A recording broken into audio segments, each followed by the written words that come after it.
आणि या देशाचे शासन करते लाचार झालेत, लाचार. चार दमड्यांसाठी हा देश माझा राहिलाय की नाही हा प्रश्न विचारते.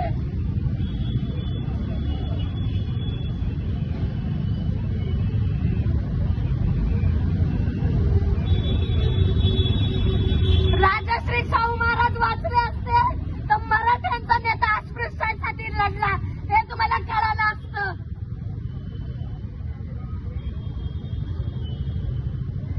25 वर्षाची पोरगी जड झाली तुम्हाला म्हणून एवढे पोलीस लावले ते बंदोबस्त. 25 वर्षाची आहे मी. तुमच्या पोरा बाळांवरती येईल ना तेव्हा हीच चळवळ उभी राहील त्यांच्यासाठी, लक्षात ठेवा.